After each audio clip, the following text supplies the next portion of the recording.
James K. Polk's presidency was defined by his aggressive pursuit of territorial expansion and foreign trade. Unlike his predecessors, Polk's agenda was heavily influenced by foreign policy, which naturally had domestic implications. Polk's focus on expanding the United States territory brought to light the contentious issue of slavery in those new territories, while his focus on foreign trade brought the tariff debate to the forefront. Additionally, Polk aimed to revive the independent treasury system, which had been dismantled by a Whig-dominated Congress shortly after its inception by then-President Martin Van Buren. In today's episode, we're going to discuss the one-term presidency of James K. Polk and how it impacted the presidential election of 1848. Let's get started. Polk's presidency was centered around four major issues: territorial expansion, slavery, banking, and tariffs. These issues, deeply rooted in the Jacksonian era, had significant sectional implications, particularly the question of slavery, which will gain even more traction during the Mexican-American War. During his election campaign, Polk had expressed his opposition to protective tariffs, but remained open to tariffs that could indirectly protect certain goods by making imports more expensive.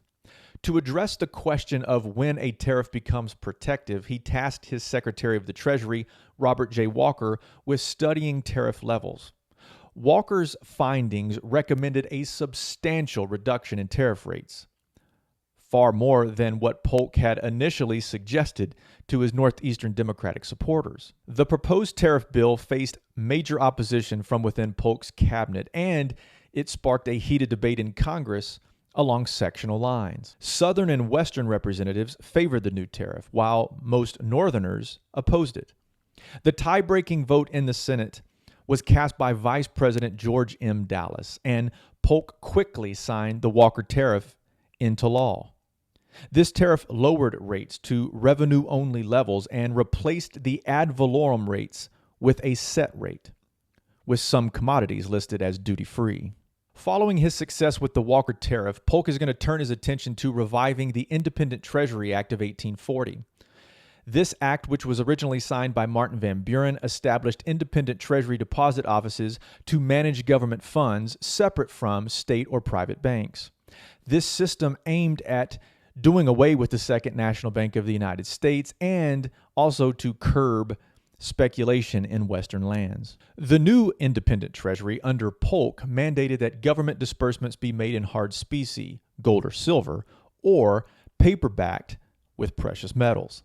This move sought to stabilize the economy and to prevent speculative bubbles as the nation expanded westward. Polk's presidency was marked by significant territorial gains, driven by the belief of manifest destiny, this idea that the United States was destined to expand across North America. The annexation of Texas, which bypassed the territorial stage and entered the Union as a slave state, set the stage for tensions with Mexico.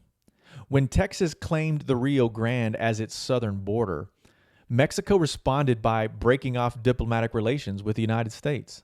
Polk's ambitions extended to the Oregon Territory, which at the time was jointly occupied by the United States and Great Britain. In the 1844 campaign, he pledged to secure all of Oregon Territory, encapsulated in the campaign slogan 5440, or fight. However, a compromise was reached, and the boundary was established at the 49th parallel and granted the United States present-day Oregon, Idaho, and Washington. The Mexican-American War began in April of 1846 when Mexican troops crossed the Rio Grande, killing 11 U.S. soldiers. Polk is going to ask Congress for an immediate declaration of war, arguing that Mexico had shed American blood on American soil. The war is going to escalate quickly, with decisive American victories led by Generals Zachary Taylor and Winfield Scott. By September of 1847, U.S. forces had captured Mexico City, effectively bringing an end to the war. The Treaty of Guadalupe Hidalgo, signed on February 2, 1848, ceded over one-third of Mexico's territories to the United States, including Arizona, Utah, Nevada, California, and parts of New Mexico, Wyoming, and Colorado. The Mexican cession is not only going to increase the size of the United States by a fourth, it's also going to intensify the contentious debate over the expansion of slavery in these new territories. On August 8, 1846, Democratic Congressman David Wilmot will introduce an amendment to an Army appropriations bill known as the Wilmot Proviso. This amendment sought to prohibit slavery in the territories that had been acquired from Mexico. And while this proviso is going to pass in the House, it will fail to come to a vote in the Senate. And this proviso is going to highlight the sectional rifts that are going on within both major parties. Because you have Democratic and Whigs in the North who support this proviso, whereas you have Democratic and Whig Southerners who oppose it. The issue of slavery in the new territories weakened Polk's support among Southern Democrats who rallied around figures like John C. Calhoun. Calhoun's Southern rights position asserted the right of slave owners to transport slaves into any U.S. territory. Polk, on the other hand, endorsed the idea of extending the Missouri Compromise line all the way to the Pacific Ocean, which would allow slavery in some Western territories and exclude it in others. As Polk's presidency came to a close, the political landscape was shaped by the unresolved issue of slavery in the new territories. Polk is going to keep to his campaign promise back in 1844 to only run one term and feels as if he has accomplished all of his major policy goals. The election of 1848 will see candidates from both major parties as well as a new political force, the Free Soil Party. Zachary Taylor, a career military officer and national hero from the Mexican-American War, emerged as the Whig candidate. Despite never revealing his political affiliations or even voting prior to 1848, Taylor's wartime popularity and reputation for independence made him an attractive candidate. Southerners believed that Taylor supported slavery and its expansion, while Whigs hoped that he would prioritize national unity. Taylor viewed himself as an independent and disliked the Democratic Party's monetary policy. He favored a strong national bank and criticized Andrew Jackson's destruction of the Second Bank of the United States. Taylor's views aligned with Whig principles such as limited presidential veto power and collective decision-making within the cabinet. He was also a strong nationalist who opposed secession, and he also held a personal grudge with President Polk over perceived political maneuverings during the Mexican War. Leading up to the 1848 party nominating conventions, Taylor's supporters emphasized his Whig principles despite the fact that Taylor was reluctant to identify with any party. Taylor had hinted that he might not veto the Wilmot Proviso, which aligns with the Whig principles of limited presidential veto power. However, his stance on slavery did not satisfy the pro-slavery Southern supporters or the Northern abolitionists. The Whigs ran Taylor as a candidate without a formal platform, relying on his national appeal as a war hero. Now, this is going to draw criticism with those questioning his political experience and his qualifications for the job. Taylor's also going to refuse to actively campaign, allowing him to portray an image of being above party politics while his supporters actively campaign on his behalf. Lewis Cass, a seasoned politician and former governor of Michigan Territory, is going to be the Democratic nominee in 1848. Cass is well known for his support of popular sovereignty, which is the idea that the residents of a territory should be the ones that decide on whether or not slavery is used in their territory. He is hoping that this appeals to both Southern and Northern Democrats as a middle ground on the contentious issue of slavery in the new territories. While Cass's stance on popular sovereignty was intended to diffuse the sectional tensions, it ultimately did not appease the Northern abolitionists or the pro-slavery Southerners. And Cass's campaign is going to struggle to gain traction nationwide as the country grapples with the implications of expanding slavery westward.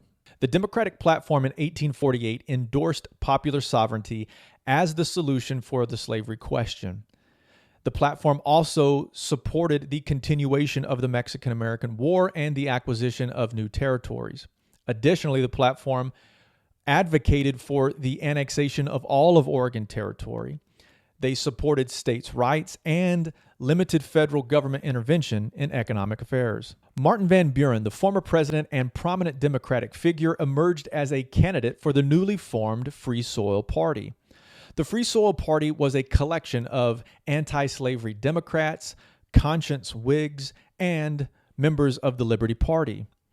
This party, known as the Free Soilers, were all united in their opposition to the expansion of slavery into the Western territories. The Free Soil Party's platform centered around the slogan "Free Soil, Free Speech, Free Labor, and Free Men." It called on the prohibition of slavery in all newly acquired territories, arguing that free labor is essential for the economic and moral development of this country.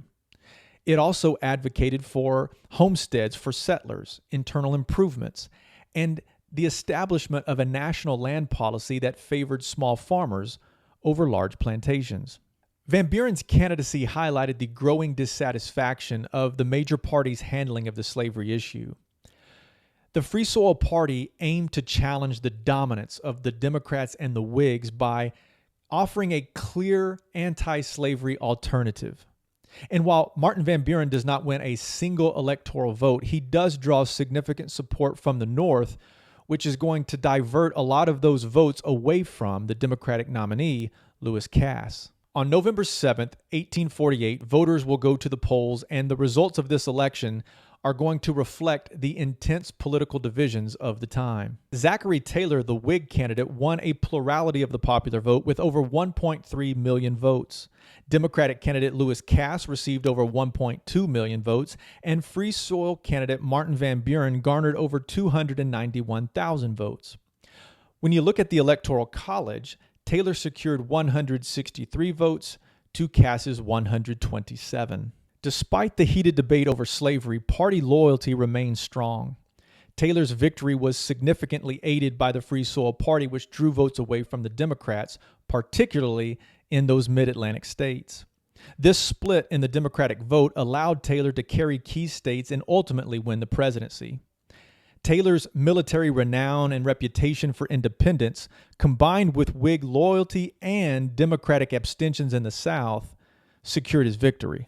James K. Polk's presidency was marked by ambitious territorial expansion and the domestic challenges that followed, setting the stage for the election of 1848.